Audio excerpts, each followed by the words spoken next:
Hey everybody, okay, we're back. I am going to read for you the list, the profile, for those of you that, I know I actually enjoy hearing videos more than reading, so for those of you that would rather listen to it on a video, I'm just going to read this off and give you the mind virus profile, i.e. the narcissism profile. And I just want you to kind of keep in mind while I'm reading this, think about it from a social level, societal level, how this might look. I haven't really identified this at a societal level. It might be interesting to do that maybe at a later time or on a later video. But I'm just going to read this to you so that you can just hear it or watch it or listen to it instead of reading through it. So we're going to start with shame and guilt. So they use childhood trauma to control their target. There's insinuation and chastisement. They endeavor to enact psychological punishment and enforce compliance. They shame their target for perceived transgressions. They use the target's empathy, integrity, honesty, and decency as a weapon against them. They make subtle statements to enact the guilt feelings in their target. They make statements to make the person insecure. They create feelings of confusion and paralysis. They create feelings of being small and helpless. Precludes apology and admissions of fault. Reinforces control over the target. Creates a sense of being defenseless and creates a sense of being wrong. It can be used to redirect any conversation. Rational protection behaviors vanish. Rapid fire approach often makes it so the target is not provided a window to defend. Target must profess the intention to not do it again. A target must not answer back. Must take the chastisement and learn from it. Erodes your self-esteem, self-love, and self-worth. The target overlooks the poor behavior of the perpetrator. Okay. Number 2 is love bombing, seduction, and hoovering. And usually in that order. Repeated bombardment of romantic communication. Gives off an almost trance-like stare to hypnotize their victims. Relentless, overwhelming, seemingly loving, incessant contact, over-the-top affection, interruptive, intense, quick-moving relationships. Conditions the target to expect affection in order to later withdraw it. Lowers the target's defenses in order to make them more susceptible to manipulation. Generates a golden period that the person will desperately want to get back to when reapplied temporarily for control. Ensures the target will open up about their life details, feelings, and weaknesses as research to be used against them later. Applied to newest target in front of the last victim to maximize pain to them and to ensure they feel discarded. Calls, texts, emails, social media, etc. Passing messages through friends, family, and strangers. Extravagance, adventures, trips, and presents. No time to think. Removal of benign influences. Creation of false impressions, masking the truth, and mimicking emotions. Later and throughout uses sex as a weapon or a means of control. There can also be a hoovering period where they attempt to win the target back so they can repeat the cycle of destruction. Number 3, inducing anxiety and obsessing. Target does most of the work, meaning you do most of the work to yourself. Creates a heightened state of anxiety, coupled with false realities and plausible deniability by the perpetrator. Propels the target into overanalyzing everything, scrutinizing the meaning behind words and actions, watching body language, tone, and re-reviewing every conversation. Target often moves into a detective role. Target becomes fixated on finding the hidden meanings. Target is compelled to try to problem solve. Relies on the lack of confidence and self-esteem of the target.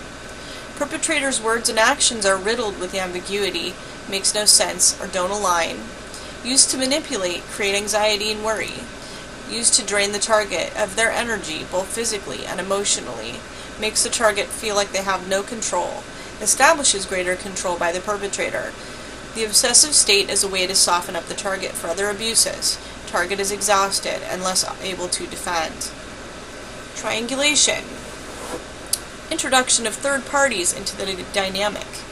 Use of friends, family, co-workers, strangers, etc. Splitting the real with the imagined. Subtle, plausible, deniable statements to create illusions or assumptions. Used to press buttons to provoke the target. Used for denial, blame shifting, reinforcement of beliefs, provocation, and story corroboration. Coupled with indignant rage, the empathetic person will back down and apologize. Asserts dominance. Establishes self-doubt and confusion. Erodes self-esteem, self-love, and self-worth. Makes the target into the bad person. May switch roles from target to triangulated target for real versus imagined story versions. Can be used as redirect to switch blame to triangulated target. Can be used to steer conversation. Can create conflicts with unknowing parties, generating an ego-feeding frenzy. Designed to annoy and provoke a reaction successfully while creating anxiety and fear. Character assassination, number 5. Direct and indirect attacks on target. Often generated by the enviousness of the perpetrator. Smear campaigns on the target, small or large. Relies on prior research done on the target. Yes, they actually do research it. A pre-planned strategy based on the way the target may think or who they may turn to. Designed to snuff out anyone who the target may derive joy, support, or protection from. I should say snuff out the joy, support, and protection by keeping you away from them too. Direct attacks may be directed at hobbies, items, people, or anything the target enjoys. Direct attacks may be asserted as caustic, bitter, or savage commentary. Direct attacks will often shift from external focus to the target at a personal level. Indirect attacks recruits anyone and everyone that will support the perpetrator's stain campaign to humiliate and discredit the target. Development of new potential lieutenants. Lieutenants is anyone that they can get to work for them. Removes support system from the target. Builds helplessness and hopelessness in the target because they have no one to turn to. Creates self-doubt, fear, guilt, and obsessing. May use social media for the campaign. Reinforces superiority over the target.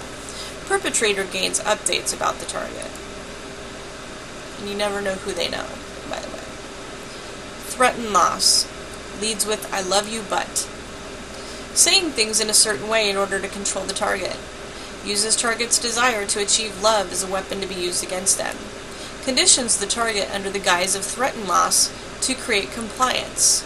Criticisms to the target without the target realizing it. Relies on the target's low self-esteem, self-worth, and self-love. Backhanded compliments. Covert method of achieving manipulation on the target. Comments that are made like jabs that instill fear into the target that they may lose the perpetrator. Subtle threats that love will be taken away. Statements that come off like they don't care, but creates desperation in the target to avoid displeasing the perpetrator. Often coupled with plausible deniability, reiterates the perpetrator's exceptionalness and the target's nothingness. Silent treatment, number 7. A powerful weapon or tool used to drive home a point or bring about a response. Can be done without any particular reason other than to keep the target off balance, to manipulate and or exert control. Can feel devastating to the target, especially if they don't know why it's being applied to them. Used to generate crazy-making, anxiety, obsessing, and self-doubt. Target scrambles to contact the perpetrator and or to examine prior situations. Target will scrutinize themselves to such a degree that they will make up a reason. Target then feels guilt and apologizes. Indoctrinates the target into subordination. No words may have ever been spoken. Relies on the target's fear of abandonment, fear of loss, or fear of loss of love. Puts the target in a state of hypervigilance to avoid a repeat at all cost. Relies heavily on the empathy of the target to have concern for those that are upset. Relies on the target's desire for knowledge and understanding. 8. Projection. Projection is used as an intentional and well-honed tool for manipulation and control. The perpetrator sees their own unacceptable behavior in their target It serves as a defense mechanism and a way of controlling their target. Relies heavily on reflection and masks to maintain the perpetrator's construct, which is fortification by the false self to avoid self-realization and self-destruction or collapse. There may be another element to construct. We're still waiting to hear what HD Tutor has to say on that topic. Used by the perpetrator to avoid the terror or pain of self-realization, self-loathing, which results from any outside criticism. Flips the target from offense to defense. Massive scale of accusations will be assailed at the target and can be used later as well. Perpetrator is desperate to prevail as being right for survival of their construct. Aggressive default setting used with immediacy and regularity. Is used to portray the target to others as the perpetrator and vice versa, which erodes trust and support for the target. Which means they make you look like them to everyone you know. Target is now labeled as unstable and crazy. Reinforces the target's low self-esteem. Allows the perpetrator to move from feeling pain to feeling powerful again. 9. Gaslighting. Psychological warfare on the target, engaging them in fights they will be blamed for later. Rapid fire using varying techniques such as circular conversations, denial, projection, history, martyrdom, guilt, etc. Changing statements and beliefs on the fly. Denying things that were said or done even though the target knows otherwise. Verbal abuse, name-calling, demeaning nicknames.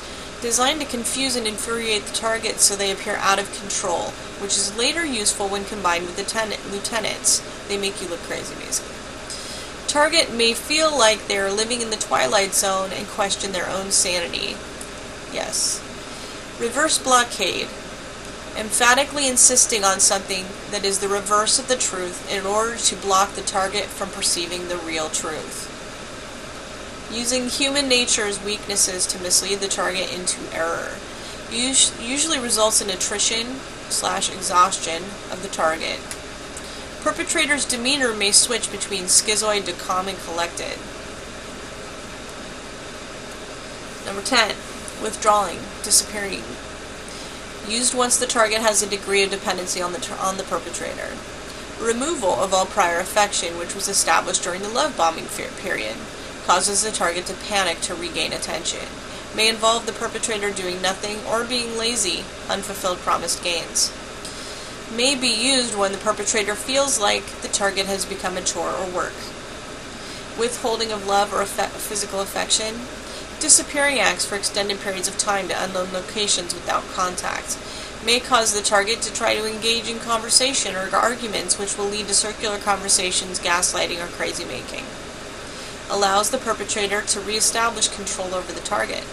Target will suffer anxiety as the perpetrator applies on and off again measures that change from attention to withdrawal.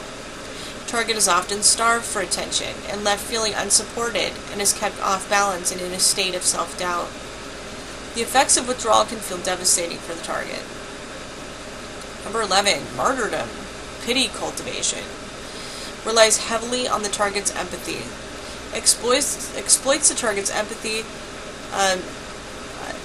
with pity while masking their misfortune and victimization.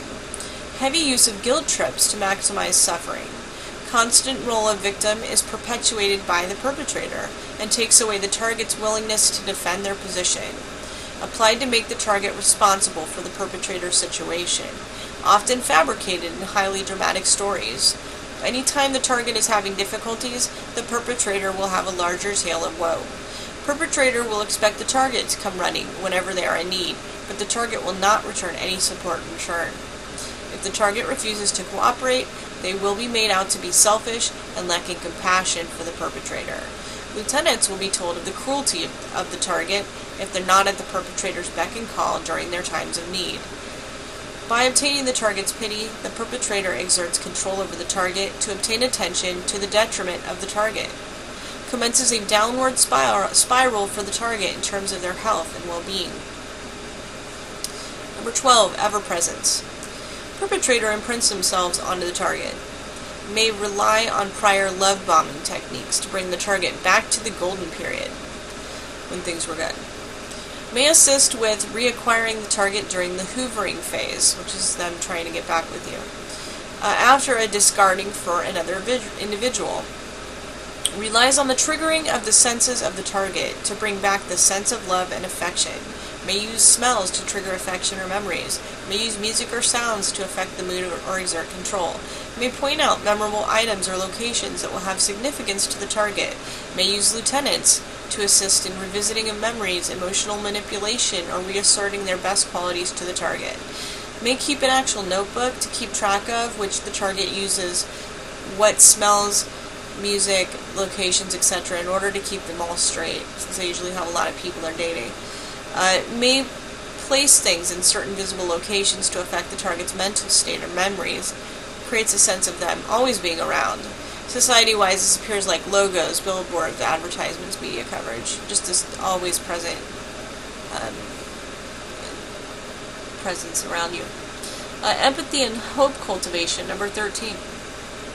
Relies entirely on the target's empathy, belief that love can conquer all and someone can always be salvageable and saved.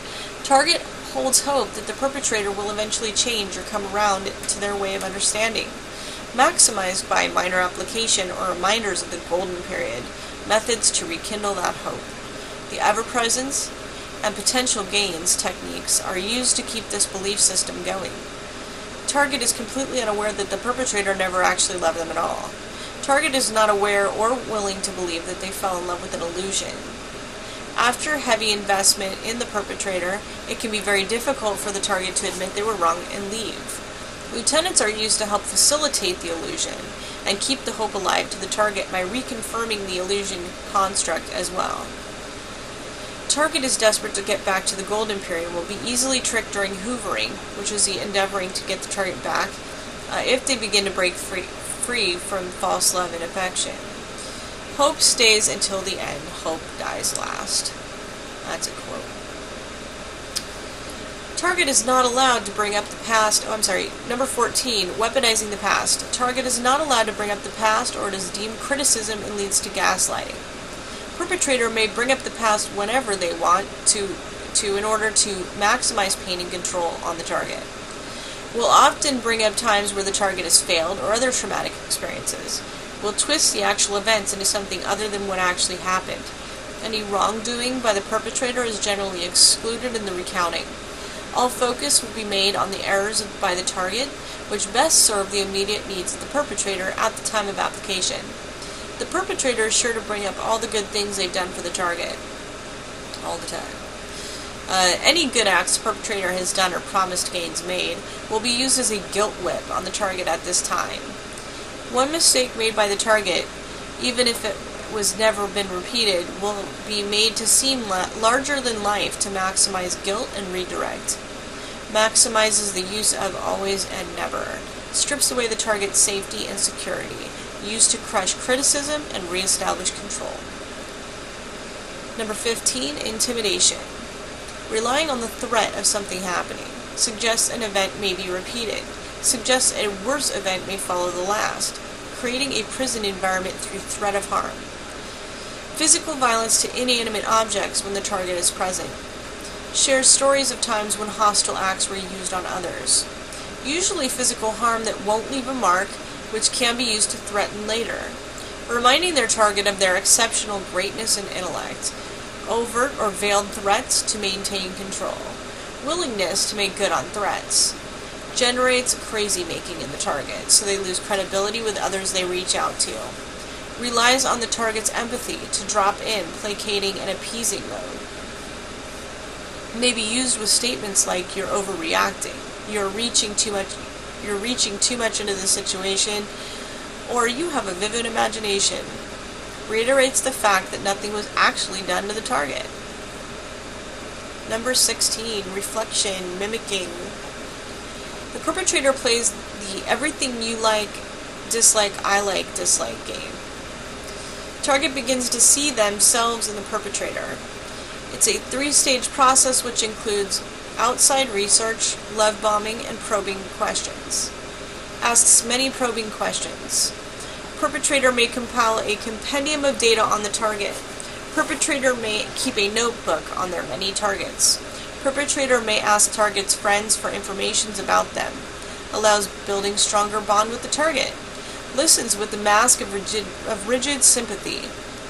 The conversation is all about their target, enjoys the same music, food, books, stories, music, etc., identifies themselves as your other half or soulmate, or says you complete me, compiles information on how the target thinks and displays emotions, then replicates and mirrors it, instills hope into the target, creates the need and fear of loss for them,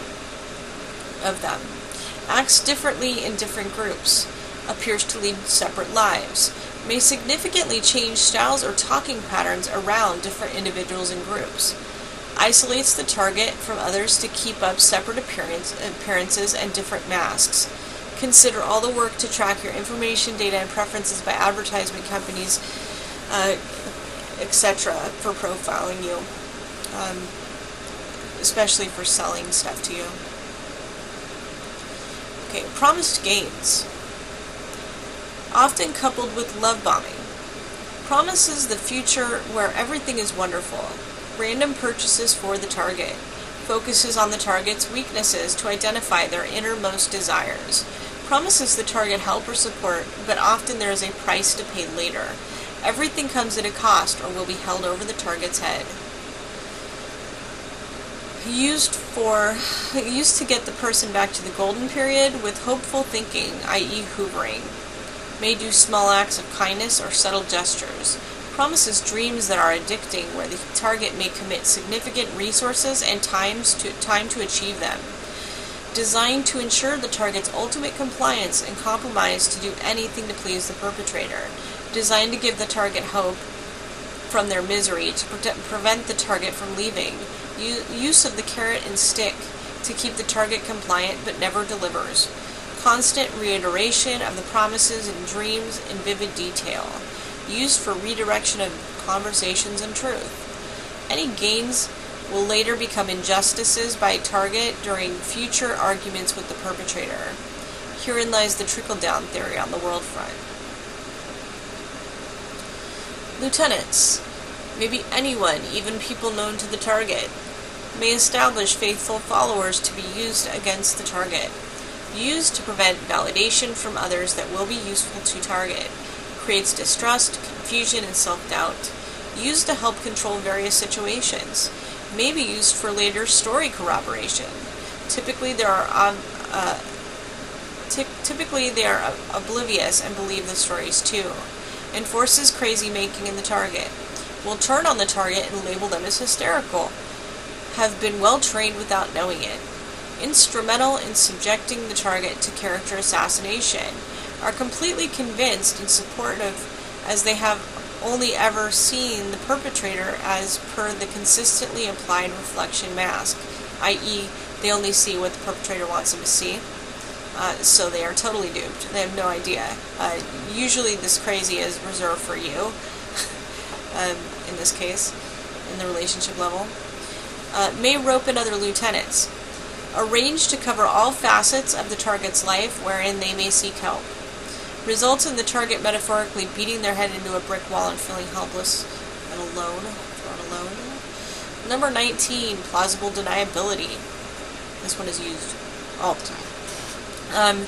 Relies heavily on the lack of awareness of the target to any real truth.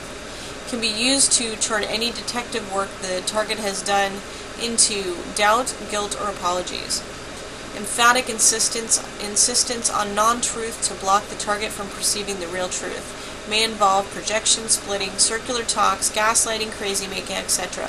Perpetrator does not see any act they do as wrong and has no pain or remorse. Lying is like breathing for the perpetrator and has been their primary form of survival.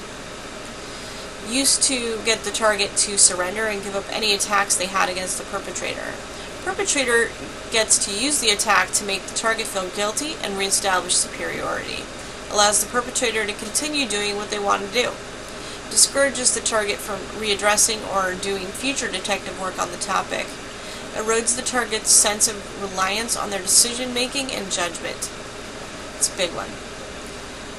Target's concerns will either be dismissed or met with rage over the criticism. redirects back to target, and will be used as weaponized history on the target in the future. This is the bread and butter of the disinformation campaigns that we see globally. Number 20. Attrition exhaustion. Wears down the target until they give up. Steady drip, drip, drip approach, coupled with various other techniques to diminish the resolve of the target. Reduces self-esteem, self-worth, and self-love. Dismantles critical thinking. Where you seen that before? Lowers the target's guard. Deliberately creates confusion and sends mixed messages. Criticism, denigration, belittling, and scrutiny of the target. Slowly increasing application of the attacks to become more aggressive. Often ridiculous conversations. Specific systematic destruction of the target's key strengths to weaken them. Attacks are relentless, sometimes subtle, and oftentimes fully confrontational. Creates second guessing by the target and obsessing to avoid further conflicts. Erodes the target's identity and morphs them into an extension of the perpetrator over time. Works best with overly patient, empathetic people that prefer to avoid confrontation. Number 21, crazy making. Perpetrator will reinvent themselves as a victim in every part of the discussion, rapidly changing roles to target, going from victim, attacker, and savior. Stealing, hiding, or breaking objects to the target, belonging to the target. Acts which are done to intentionally drive the target to utter frustration. May include the use of lieutenants to instigate. Designed to confuse and infuriate the target so they appear out of control, which is later useful when combined with lieutenants. Parents that are getting divorced from narcissists, you need to be aware of that one, okay? You cannot let them make you look crazy.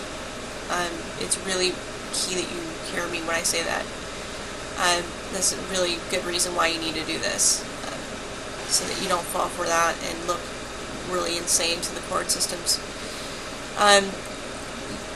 Continuing on. Usually results in attrition and exhaustion of the target, makes the target question their communication skills and how they express themselves. Fear of prior crazy-making episodes often will cause the target to avoid asserting themselves over similar issues in the future. Attacks are so relentless that the target starts to question their own sanity. Target may feel like they're living in the Twilight Zone. Creates false realities and memories that don't exist, like splitting. That is, by the way, at the heart of a lot of the technology. Or it's definitely in there anyway. Number 22, people reading and researching. Most heavily done during the love bombing stages and can take up to a year. Experts in reading body language. Creating creative ways of researching their target, including social media and websites. Asking around about the target to friends, family, or other people that the target may know. Often not listening to the target, but watching and studying them intently. Is often trying to identify the level of self-esteem the target may or may not have. A high self-esteem individual would be a deterrent or a harder challenge. The perpetrator is extremely well versed in social and vocal cues. Potential targets may have feet or knees facing the perpetrator. Potential targets may have isolated themselves in a crowd. Perpetrators often prefer an easy target. Perpetrators often read a lot about a variety of topics to maximize their knowledge base. They will use all their knowledge and cues to ascertain how the target is feeling, fake empathy, in order to best manipulate the target. Circular conversations. Number 23. Comes in calm or rage style communication conversations, blended with other techniques. Perpetrator projects their own behavior and actions onto the target to create confusion. Changes subjects rapidly. Impulsive and erratic with juvenile decision-making skills and may seem very immature. Maximizes lying, blaming, drama, fake crying, fake outrage, and manipulation. Perpetrator will come off like a know-it-all. Perpetrator presents no new information. Perpetrator will consistently play the victim. A false reality where the ends justify the means. Often uses weaponized history attacks. The perpetrator will not take responsibility for their actions, behaviors, and/or choices. Perpetrator will not admit any wrongdoing and will not change their behavior. Upholds lies vehemently, even when confronted with the truth as a blockade. Conversations are cyclical and never end, and ultimately lack any resolution. Please understand what I just said there. Okay. Can be used to align the target against someone else, as another form of redirect, or to end the conversation or argument. Number 24. Boundary violations. Perpetrator has no respect for anyone's privacy, boundaries, or possessions, physical or emotional. Targets are considered an extension of the perpetrator. Perpetrators have a sense of entitlement. Perpetrators are unable and unwilling to distinguish what belongs to others and what belongs to them. Perpetrators believe they are entitled to pass judgment on what their targets do, say, think, and feel. This does not fly in reverse, by the way. Perpetrators will not acknowledge their target's independence and regard them as property. Penetrative violations tell the target that the perpetrators are in control. So, if they encroach on you, then they are basically telling you that they're in control of you, essentially. Perpetrators will not show respect for authority and talk to people how they please. Engulfs the target into the perpetrator. Perpetrator will go through the target's things, emails, etc. Will often frame violations as a compliment. By applying their manipulative techniques, it conditions the target to become used to it. Number 25, isolation. Perpetrators cannot stand to be alone. In turn, they isolate their targets to ensure maximum control. They want their targets all to themselves. Isolation reduces third-party interference and support networks of the target, which may result in the target leaving. May identify the weaknesses of the target's friends and family. May instigate the lies and dissent between target and their friends, family, coworkers, and acquaintances. May discredit kind acts by the target and work to discourage them from activities that bring them joy. Perpetrator may flirt with the target's friends, family, coworkers, etc. to create hostility, then blame them as the instigator. May try to create dissent in the target about working, unfair pay, unfair treatment, etc. to get them to quit their job. May move the target far away from everyone they know to achieve maximum control. If the target has no job or support, they become reliant on the perpetrator and fear their loss. Number 26, splitting. Target may see more than one personality from the perpetrator. Perpetrator may have changing eyes, eye color, facial expressions, demeanors, etc. And I'm serious, this actually happens. When not realizing they're being watched or during video, the perpetrator may appear to have an expressionless face or dead eyes, and I have personally seen this, by the way. Goes from full of expression to soulless looking. Perpetrator will vehemently deny things that the target knows have occurred, said to the extent that the target is perplexed and self-doubting. I'm going to read that again. Perpetrator will vehemently deny things that the target knows have occurred or been said, to the extent that the target is perplexed and self-doubting. Perpetrator can be so engaged with their lives that they may thwart lie detector tests. Yeah, they will fail muscle tests, by the way. They can't be muscle tested, just so you know. May seem like they have an alter ego or even seem possessed. Keeps the target on edge by not knowing what person will be walking in the door each day. Keeps the target in fear and off balance. When coupled with various other techniques, it makes for a perfect getaway vehicle for the perpetrator to redirect a conversation or refocus accusations at the target. It goes hand in hand with crazy-making, gaslighting, circular conversations, rage, etc. Erodes the target's sense of safety and security. Number 27. Blunt instrument. Rage. Blunt instrument used to crush criticism when it's particularly injurious to the perpetrator. May be used if the spotlight is taken off the perpetrator. Can range from cutting remarks to full-blown screaming and shouting. May include physical violence, but often without leaving any actual evidence to maintain plausible deniability of the events. Okay. That's really more specific to narcissism. Don't think for one second that a narcissistic relationship can't go crazy and deadly. That it's a very close line from there to psychopathy. So just because you can be around these people doesn't mean that you're entirely safe. Having these programs should help sort of with that. So, but don't be silly. Be careful. Okay, so physical violence. Okay, so may establish a minor physical attack to elicit later fear of the potential unknown to the target. So, for example, my ex had thrown things, broken things, always in my presence. It really puts you on edge, so you're not sure what's going to happen to you. I think covering rage a little bit because it can be kind of scary. So you just want to understand what they're doing. Don't react. If you can avoid reacting, just don't react. Don't show any fear at all. If you can hold it in, even if it scares you, wait and leave before you kind of lose it. Don't react, because if they think they can get a reaction out of you, they'll keep doing it. So, generates a state of dread, not knowing what the perpetrator is fully capable of. Perpetrator feels justified in any recourse because the target is deemed inconsiderate. No concern for what others may think, due to belief of their superiority and innate ability to charm the party later if needed. Once the target experiences the perpetrator's rage, they will work hard to avoid it in the future. Used to get control over the target. Once applied, the target will immediately compromise and back down so the perpetrator can return to their prior behavior. And lastly, I'll try to explain this last one a little bit.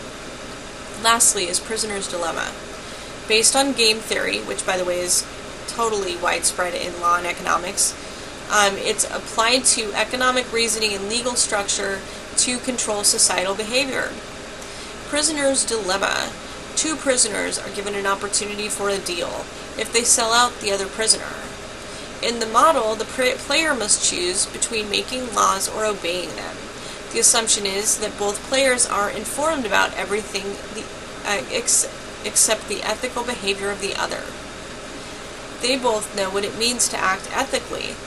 They both know the consequences of being exposed as unethical. There are three elements to the game: the players, the strategies available to either of them, and the payoff each player receives for each possible combination of strategies. So with the mind virus, or narcissism, in Prisoner's Dilemma, well, I'll read this first and I'll explain it. Prisoner's Dilemma is revisited. So it's two prisoners, one has empathy and the other has none. The prisoner devoid of empathy will always win. Okay, so this is important. I really just want to explain it. So if you had, in a usual prisoner's dilemma, you have two prisoners pitted against each other, they offer to cut them a deal, and both of them, assuming these people have some idea, basically they're trying to get one of them to sell out. Okay, so in the situation with the narcissism, or in the situation, let me say, with the no low empathy person versus the person with empathy. The person with empathy feels bad, right, for doing that, for selling the other person out, and so they're less likely to. Whereas the no empathy person has no problem doing it, and so they're counting on that. They count on this. Okay, it's the number one thing that is why I think they have such an upper hand, is because we don't know what they are. We don't realize that they will do that. So we feel sorry for them because we bought into their stories, and we think we know who they are, and so they're counting on us being willing to take it, to take the fall for them. Okay, and so in that case, in every single time, in a case with the no empathy person versus an empathy person, the empathy person will always lose every time. Okay, pretty much. So here's what it says: the only way to win in game theory is by having the best strategy and the biggest numbers, or not playing at all. Go big or go home. So my advice has been this. When you're dealing with the narcissist, you must back up and you must observe. First you need to learn the profile. Then you need to back up and observe. Take your emotion out of it and just watch them. Watch them behave. Because I personally actually witnessed the fake crying thing. I'd never seen it before. I decided I was going to stop being part of the conversation. I was in it, but I was kind of removed myself from it and just observed it. And I totally seen something. I had seen the crying thing before, over the course of, 8 years?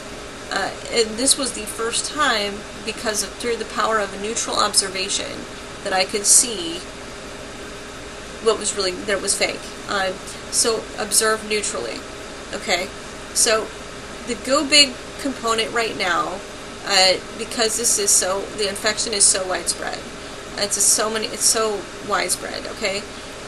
That what we're doing here, especially with the I am agreement, is we're doing the not playing at all. Okay, we're not playing. We're not playing their game. We're just saying no.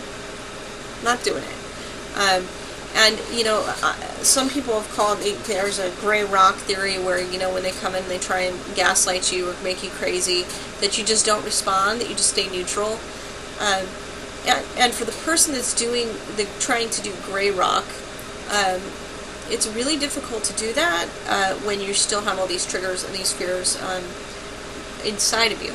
And so the don't play at all thing is the default setting of the person that's in balance and is at peace and does not have fear. There is no other place. That is their place. They're not playing that game because they're not even on that frequency anymore. So, but you're also not. You're not trying. So the difference is that the gray rock person that's still carrying all the pain is still going to fail sometimes because they still are getting triggered, and even if they're mastering it most of the time, they're still susceptible sometimes. But when you do this method where you've identified the mind virus, you know exactly what this looks like, you know how they behave, so you've immunized yourself to that because you've put your mind into the mind of the enemy, right? So you understand what the tactics are, and as those tactics are being used on you, you're identifying them. That's gaslighting, that's rage, that's plausible deniability, that's triangulation, that's guilt, shame.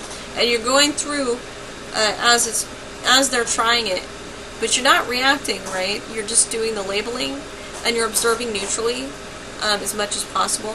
And this is what would have to happen for somebody that's still got they're still filling in the chinks in their armor. So as you're doing this process, right, you would run the agreement, and then you'd start working on the stuff that you still have, because you're still gonna get triggered, and the narcissist is gonna give you the mirror that you need. That they're gonna still push the buttons, and they're gonna show you what buttons you have, and you're gonna not react.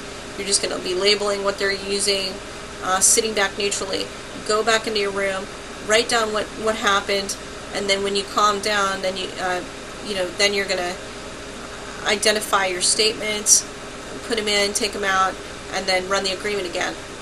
Okay, and each time you're gonna be making yourself less and less susceptible to what's going on. Okay, now eventually, once you've done this and you've got it all nailed down, you are gonna be in the not playing at all bucket on a real scale. It's on a totally different level. Not only that, but you now hold the vibration like the bee story. You now hold the vibration to potentially get them better, okay? Because you cannot do it in a state where you're continuing to contribute to the trauma. And that's my theory on that last piece. But our goal isn't to get them better, okay? I just want to make sure people understand our goal isn't necessarily to get them better. Our goal is to get us better. And in doing so, it can lead to, at minimum, them not being able to affect you anymore. Okay, so that's basically that. So you went from trying to not play the game with Grey Rock to actually not playing the game, and you're basically impenetrable because you're in control. you have control. So, yeah, so that's basically the profile. I just want to kind of run people through it, because I know, like I said, some people don't want to really read this stuff. They just, they don't have time. Me personally, I would much rather listen. Sometimes when I'm driving or whatever, it's like I'll replace it out with the radio and I'll listen to the videos and stuff. So some of this might be confusing. I've said it in the prelude, and I'll say it again. Some of the best resources. Sandra L. Brown is one of the best resources. You know, you'll find her information on my in the book there. Sam Vaknin is also good. Probably the most one of the most outstanding ones so far has been H.G. Tudor. He has a whole bunch of books. They're not even very expensive. You can get them on Amazon. Boy, will you do a backflip when you read it. His layout. It's very to the point. He does a great job displaying what, you know, but just know, obviously, they think that this is what they are, and in some ways maybe that's true, but I'm not sure if they're even aware that this is some kind of fungus, and it's a virus type pathogen scenario. So anyway, this is just how they define themselves, but it's really, really eye-opening. You know, he's got a website. I've got that on the citations. There's also, I think, Confessions of a Narcissist is another website. So these are ones where you can actually hear what they have to say, and that will really get your brain open and to what, because what the psychologists think they're seeing, they can see the behavior patterns, but to actually get in the head of somebody that can tell you, here's how I think, it's a little different, you know. But you have to realize that both sides of it. One is not informed to the mind necessarily of the narcissist, and anytime you're playing in the narcissist's mind, you have to realize that it's corrupt. You know, it's going to tell you what it wants you to hear, right? Just probably like, there's no hope for me. You know, I'm amazing, and I'm here to crush you, and you know, somewhere in the middle you'll find the truth, right? So I don't know. I've seen some pretty big changes, and I think one of the last things I'm going to end on, you know, because Sandra Brown was pretty clear that when you're around people that are crazy, you know, you tend to take on their crazy, and so when you're doing, you know, when you're around a narcissist and then you start researching the narcissism stuff, you are gonna see stuff in there that looks like you, and part of it is going to be a question mark of what they've made you think you are, which is them, because we have the reflection and the mirroring and all the brainwashing that goes on. So you think you're just like them because they've been telling you that for God knows how long, and so you got that to contend with. But you will also have actually adopted some of the sickness, you know, and in some ways you have to actually build the ego up enough to where you can even get out of it. So you may feel like you've been eliciting some of this behavior, but in some ways there's healthy levels of it, and then there's unhealthy. You know, but either way, you're recoverable. And also there were certain individuals that had been so crushed for so long that they looked like full-blown narcissists, or they looked darn close. And those people, because they were so trashed in life, and just continuously attacked, because I mean, there's what's in your field, there's also this whole system thing that's using that too, so that, you know, these constant victims, and they end up looking like, and they end up presenting, in some cases they look like a narcissist, or maybe like a martyr, maybe like a covert. And I know at least two right now that I really thought were narcissists, or somewhere in that bracket, and they're coming back. They engage, they try, and it's almost like they aren't narcissists, because they actually, it's some other thing, and I don't really know what to put the name on it, it's some other thing, but it ends up looking just like it. So really it's just like somebody that's been they've brought down to this deep level, where they look just like it, but they're not, because they can still access empathy, like they still act like they care about you, but it's hard to tell, like, do they or do they not, and they're really manipulative. So I don't really have a name for it, but whatever. It's like my mom was in that category where I thought, man, she's a mess, and I wasn't sure for a while, like, I don't know. But she's been doing this work with me, and she's doing great. So you know what, there is hope for a lot of us. I'm talking night and day. Like, she had the nonstop head chatter. We did this agreement and it went away like that. Actually, we did the affirmation stuff. It didn't go away. When I added the healing stuff, it didn't go away. Out of the toxic relationships statements, it didn't go away. Out of the technology, gone. So, there's something to that. I mean, because my family's been doing this with it. Every time I do an addition, they run an update to the agreement. So at least I've been able to kind of see what it is I put in that changed it, and it was the technology. I suspect it's for that AI chatter programs that Robert Duncan had mentioned. So there is, I wouldn't skip that stuff, folks. I would definitely make sure you run that part of the agreement. Anyway, I hope that it helps you for me to sat here and read this to you. I hope that will maybe make you actually listen to the profile. There is resistance to doing that. I'm hopefully making it as simple as I can. Do your research. The more you know, the more immunized you are. I'm serious. It's not fun to sit here and listen to these stories or read these books. It's not fun, but it's necessary, and it will make you stronger and make you more protected, because you will know what to look for.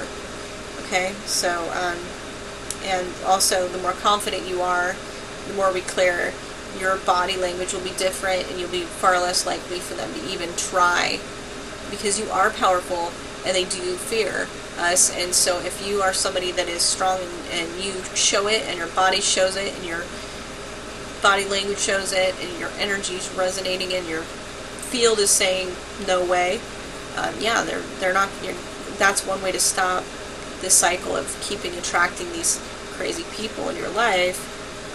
Instead you might actually have a real shot at being in something normal, and actually being attracted to something normal, because we aren't attracted to normal because that's not the programs that we're, that's not the agreements that we have, So anyway, guys, one more step in the right direction. I love you all, and I know what this is like to come out of it, and really come out of it, not just limp along. I also realize that for many people, this is a lifelong struggle or a lifetime of pain, and recovery is usually like, how much can I function? So it's not living. I want you all living and being in a state of joy again, and you get to know a part of you that you may have never had, because that's just not the way the system's set up right now. So this is just a total game changer. But you gotta read the profile and then do your own research on it. And just because I call it narcissism, it is a mind virus. It's on a sliding scale. Psychology, psychiatry is given it all kinds of names, and there's all different versions, different aspects. But really, it's all going to fall into the same categories as the torture methods used by the government. You can look up; they're all in there. Robert Duncan's book is free online. Read it. It doesn't cost anything. And you can see a lot of that stuff in there. So, anyway, have an awesome night.